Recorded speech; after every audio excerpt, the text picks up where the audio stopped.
एक आदमी था, उसकी पत्नी बहुत अच्छी थी, उसकी बहुत बड़ी फैक्ट्री थी। अचानक उसकी फैक्ट्री में आग लग गई, बहुत नुकसान हुआ। मतलब ये समझो कि वो बर्बाद हो गया। अब सब कुछ खत्म था, घर भी रहने को नहीं था, जो था वो भी गिरवी था। जब फैक्ट्री में आग लगी, सब बर्बाद हुआ, बैंकों की किस्त जा ना पाई, तो बैंक ने उस घर को भी कब्जा कर लिया, ले लिया। दोनों पति पत्नी किराए के घर में आ गए। अच्छा खासा जीवन था, बड़ी लग्जरी जिंदगी थी, पर समय बदलते देर कहां लगती है। उसकी पत्नी और पति दोनों बेचारे किराए के घर में आ गए और पत्नी ने अपने पति से कहा, सुनो, मेरे पास कुछ मेरे आभूषण हैं, मेरा हार, मेरे कान के झुमके, आप वो ले जाओ, उसे बेचकर अपना फिर से कोई काम स्टार्ट करो। पति ने कहा कि नहीं, मैं तुम्हारे जेवर नहीं बेचना चाहता, पर जिद करी पत्नी ने, नहीं आप काम शुरू करो, फिर खड़े होइए, घबराइए मत। उसकी पत्नी ने उसे मोटिवेट किया, बहुत अच्छा एक पत्नी धर्म निभाया। देखो पत्नियां कितना अच्छा काम कर सकती हैं, अपने पति को मोटिवेट कर सकती हैं, अपने पति को गलत राह से लाकर के सही राह में चला सकती हैं, यदि पत्नी समझदार है तो। एक पत्नी से अच्छा मित्र नहीं हो सकता, याद रखिएगा।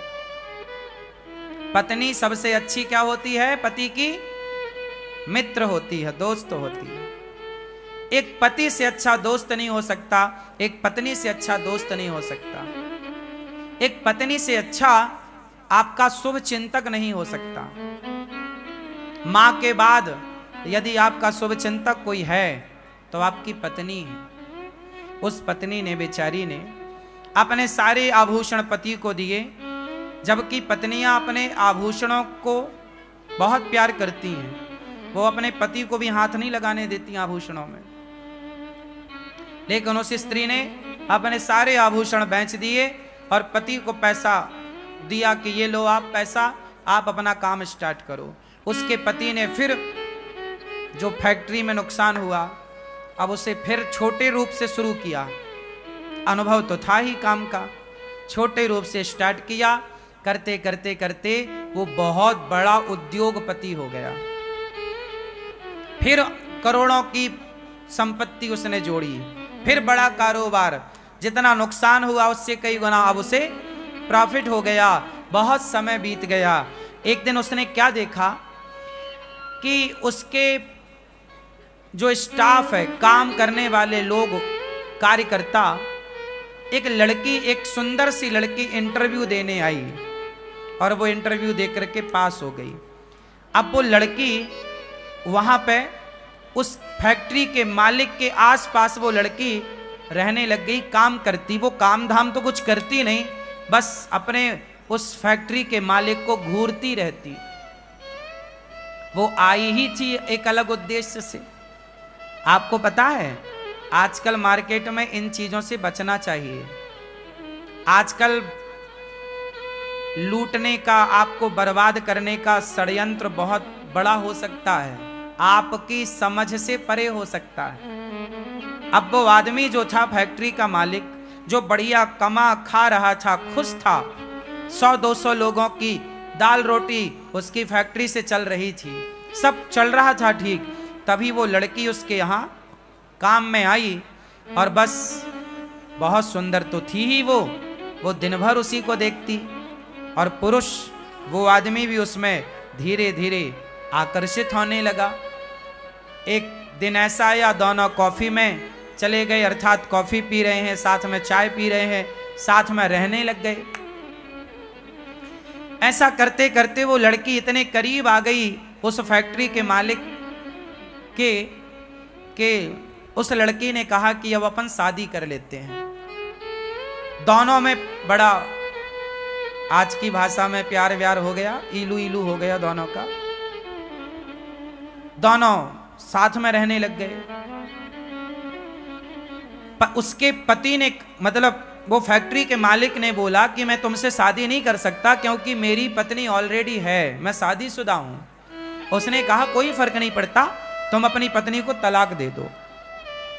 अब इस लड़के ने इस तरह से चंगुल में फंसा लिया कि इसने बोला कि शादी कर लो। इसने भी बोला ठीक है, आज मैं अपनी पत्नी से बोलूंगा कि मैं तुम्हें तलाक देना चाहता हूं। जबकि कोई लड़ाई नहीं, कोई झगड़ा नहीं, पत्नी तो अच्छी थी। अच्छा, एक दिन पत्नी के पेट में दर्द हुआ। संयोग देखिएगा कि जिस दिन पति ये कहने वाला था कि मैं तुम्हें तलाक देना चाहता हूं, उसी दिन पत्नी के पेट में दर्द हुआ। तो वो बगल के डॉक्टर के पास दिखाने चली गई, और जब वहां पर चेकअप हुआ उसका, तो डॉक्टर ने बताया कि आपको तो ब्लड कैंसर है। उस स्त्री को क्या निकला? कैंसर। डॉक्टर ने बताया कि 7 दिन बाद आपकी मृत्यु हो जाएगी, इसका कोई इलाज नहीं है। अब वो बेचारी पत्नी,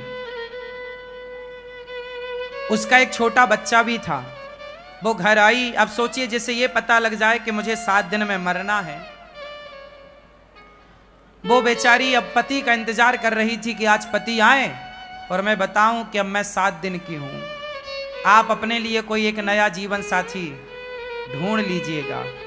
वो पत्नी ये चाहती थी कि मेरा पति मेरे बाद परेशान ना हो, मेरा बच्चा छोटा हो है, इसके लिए कोई परवरिश करने वाली एक माँ तो चाहिए इसे, अब तो मैं मर ही जाऊंगी।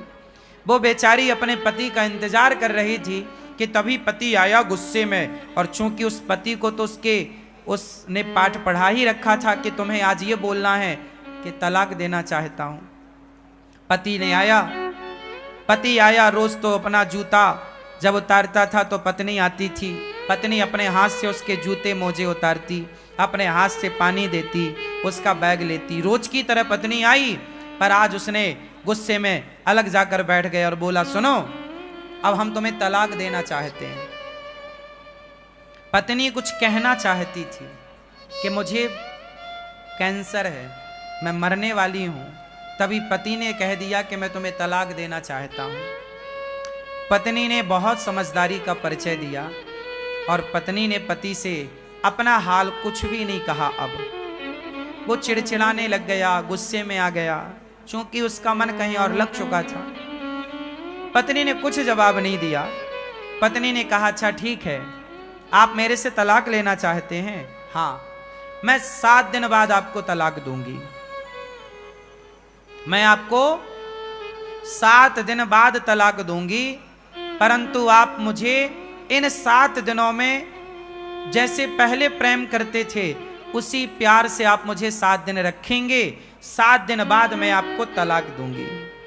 पति को लगा ये तो बहुत सस्ता है, उसे तो लगा ये कोई अपना हिस्सा मांगेगी, पैसा मांगेगी, प्रॉपर्टी मांगेगी, पर उसने तो कुछ भी नहीं। उसने कहा मुझे कुछ नहीं चाहिए, केवल आप मुझे 7 दिन खूब प्यार कीजिए, रोज अपने पास बिठाइए, मेरे पास आकर बैठिए, मेरे साथ खाइए, नाश्ता मेरे संग कीजिए, भोजन मेरे साथ कीजिए, रात्रि को प्रेम पूर्वक हम दोनों पार्क में घूमेंगे और आप हमारे साथ रहेंगे। आप हमारे लिए वैसी ही बातें करेंगे 7 दिन जैसे शादी के बाद आप हमसे करते थे। पति को लगा अच्छा, पति को नहीं पता था कि ये केवल 7 दिनों की है, लेकिन अब पत्नी को पता था कि अब चलो मैं तो 7 दिन की हूं, पर इन्हें तलाक देना है, कोई बात नहीं। अब सोचिए उस स्त्री का दिल कितना बड़ा रहा होगा। कोई और होती तो भड़क जाती, पर उस स्त्री ने कोई जवाब नहीं दिया। एक दिन बीता, उसके पति ने भी खूब प्यार दिया उसे, बनावटी प्यार था। रोज उसके साथ अच्छे से खाता पीता, चलता फिरता, टहलता, हंसता, सब बढ़िया। 7 दिन, 1 दिन, 2 दिन, 3, 4, 5, 6, आज 7वां दिन था, आखिरी।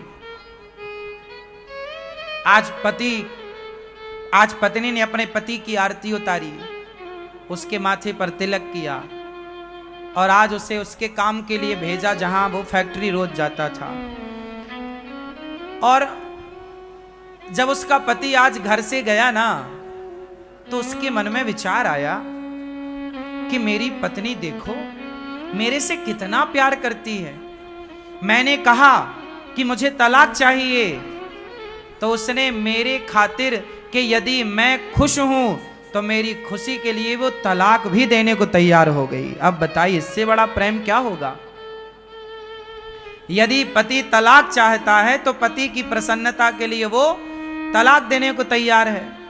वो मेरे लिए, मैंने तलाक का बोला फिर भी वो मेरे से प्यार करती है। और ये जो लड़की मुझे मिली है ये तो मेरी दौलत की भूखी है। मेरी पत्नी ने तो अपने जेवर बेचकर मेरा ये कारोबार खड़ा किया। मेरी पत्नी मेरे सुख में मेरे दुख में सदा रही है। आज मेरी पत्नी ने कितना साथ दिया आज तक, और मैं किसी एक लड़की एक स्त्री के चक्कर में आकर एक सुंदर पत्नी का, एक पतिव्रता नारी का मैं त्याग कर रहा हूं। लो भैया, अचानक भगवत कृपा देखो, उस आदमी का हृदय परिवर्तन हो गया बिना कुछ के। याद रखिएगा, ईश्वर न्याय करते हैं, ईश्वर न्याय करते हैं। उसका हृदय बदल गया और वो आज सारा काम छोड़कर ऑफिस का दिन को ही भागा घर की ओर के मैं अपनी पत्नी से माफी मांगूंगा, सॉरी बोलूंगा कि मैं तो जो तलाक का बोला मैं मजाक कर रहा था। उस लड़की को उसने अपने दफ्तर से हटाया, काम से निकाला। उसके चक्कर में उसने कहा कि मेरी पत्नी के गालों में झुर्रियां पड़ गई हैं। ये लड़की जो मुझे मिली है ये बड़ी सुंदर है, मैं इस सुंदरता के कारण इस पे मर रहा था, जबकि मेरी पत्नी ने मेरा कितना साथ दिया। संसार की चमक दमक सुंदरता पे नहीं लट्टू होना चाहिए। आपकी पत्नी आपकी जीवन संगनी है, उसे छोड़कर पराई स्त्री के बारे में सोचना पाप है। चमड़ी का मोह, चमड़ी से इतना प्यार ना करना, चमड़ी के इतने गुलाम ना हो जाना कि आप उस चमड़ी के चक्कर में सारे गलत काम करने लग जाओ। वो आदमी फैक्ट्री का मालिक दौड़ा दौड़ा घर गया। जैसे ही घर पहुंचा तो दरवाजा खोले थे। घर के अंदर प्रवेश किया, आवाज लगाया उसने अपनी पत्नी को, पर पत्नी ने कहीं से कोई रिस्पॉन्स नहीं दिया, कोई आवाज नहीं आई लौटकर। वो सोचा रसोई में होगी, रसोई में पत्नी नहीं, यहां होगी वहां होगी, सारी जगह देखा उसकी पत्नी थी ही नहीं। तब वो अपनी पत्नी के कमरे में गया ऊपर, और जब कमरे में जाकर देखा तो उसकी पत्नी बिस्तर पर पड़ी हुई थी और बगल में एक कागज था। वो कागज में कुछ लिखा था। वो पत्नी को जगाया, अरे देखो मैं आ गया भाग्यवान, सुनो मैं तो तुमसे मजाक कर रहा था, मुझे माफ कर दो, सॉरी। वो बहुत बोलता जा रहा पर पत्नी तो सुनने को तैयार नहीं, वो तो बिस्तर में पड़ी। वो पड़ी क्या थी, वो मर चुकी थी, लेकिन मरने के पहले उसने एक पत्र लिखा था अपने पति के लिए। अब उस कागज में क्या लिखा, अब ये पति उस कागज तक पहुंचा और पढ़ने लगा, और जब पढ़ा तो उसमें पत्नी ने लिखा था, मेरे पति परमेश्वर, मैं भगवान से प्रार्थना करती हूँ कि हर जन्म में मुझे आप जैसा पति मिले। मेरे पति परमेश्वर, आप जैसा पति पाकर मैं बहुत खुश हूँ। मुझे आपसे और भगवान से कोई शिकायत नहीं है। आपकी खुशी थी, आप मेरे से तलाक चाह रहे थे, मैं चाहती तो आपको तलाक उसी दिन देती, लेकिन जब आप तलाक लेते मेरे से तो जो हमारा छोटा सा बालक है, बच्चा है, जब वो ये देखता कि मेरे पिताजी मेरी माँ से तलाक लेना चाहते हैं तो मेरे बच्चे के संस्कार बिगड़ते और मेरा बालक बड़ा होकर वो आपका शत्रु बन जाता कि मेरे पिता ने मेरी माँ को छोड़ा था। तो कहीं मेरे बच्चे के अंदर आपके प्रति कोई शत्रु भाव पैदा ना हो जाए, इसलिए मैंने आपको तलाक नहीं दिया। जिस दिन आपने मुझे तलाक का बोला उसी दिन मैं डॉक्टर के यहाँ गई थी। उसने मुझे चेकअप करके बताया कि मुझे ब्लड कैंसर था, मैं 7 दिन बाद मरने ही वाली थी। मुझे लगा कोई बात नहीं, आपको भी तलाक चाहिए, तो मैंने सोचा कि 7 दिन बाद तलाक दूंगी, 7 दिन बाद तो मैं सदा के लिए चली जाऊंगी। आपका जिससे मन करे आप विवाह करके अपना घर बसाइएगा, बच्चे के संस्कार ना बिगड़े, इसलिए मैंने आपको कोई जवाब नहीं दिया। क्योंकि हमारे बच्चे जब हमें आपस में लड़ता झगड़ता देखेंगे तो बच्चों के संस्कार बिगड़ते हैं। मैं नहीं चाहती कि मेरे बच्चे के संस्कार बिगड़े। बस अब मैं कैंसर की मरीज थी,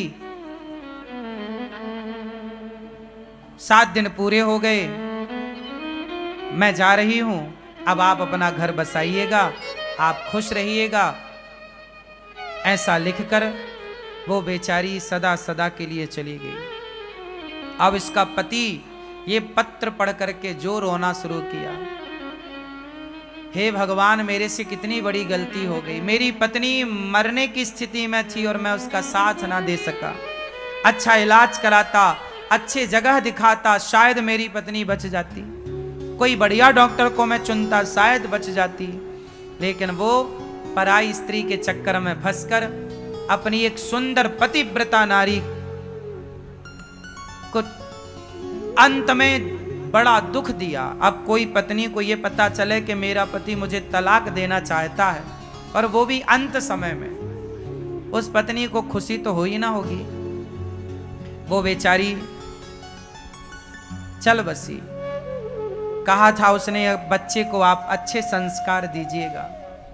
वो आदमी रोया और सारी जिंदगी के लिए मन में एक प्रश्न खड़ा हो गया कि मैंने ऐसा क्यों किया। उसने अपने आप को कभी माफ नहीं किया। फिर उस आदमी ने विवाह नहीं किया, बच्चे को पढ़ा लिखा कर योग्य बनाया। ये कहानी नहीं है, एक सत्य घटना है, तो मैंने आपको सुनाया। आपकी पत्नी के साथ कभी ऐसा ना हो, आपके साथ कभी ऐसा ना हो। संसार की चमक दमक देखकर अपने परिवार को ना छोड़ना। संसार बहुत अच्छा है, लेकिन आपका परिवार संसार से बहुत अच्छा है। आपका परिवार ही आपका संसार है। आपका परिवार ही आपका संसार है। संसार कितना भी अच्छा हो, आपके परिवार से अच्छा नहीं हो सकता। अरे आपका परिवार है तो संसार है, परिवार नहीं तो संसार नहीं। संसार भी तब अच्छा लगता है जब परिवार अच्छा हो। परिवार अच्छा ना हो तो संसार अच्छा नहीं लगता। तो मैं मानता हूं कि परिवार ही एक संसार है। पहले अपना परिवार देखिएगा, परिवार की खुशी देखिएगा। पत्नी गोरी हो काली हो, बुढ़ापे में झुर्रियां पड़ी हो या चमड़ी ढीली पड़ी हो, कैसी भी हो, परंतु आपको अपने मन को अब काबू में करके अपनी पत्नी के साथ खुश रहना चाहिए। जिंदगी ढोना नहीं चाहिए। देखो जिंदगी को बोझ ना बना लो, चलो अब तो तुम्हारे संग रहना ही पड़ेगा ना, ऐसा नहीं। खुशी खुशी रहो, प्रसन्न चित्त से रहो, हंसते हुए रहो, मुस्कुराते हुए रहो। जिंदगी बोझा ना बने, प्यार से। और ये तब होगा जब आप रिश्तों की कीमत समझेंगे।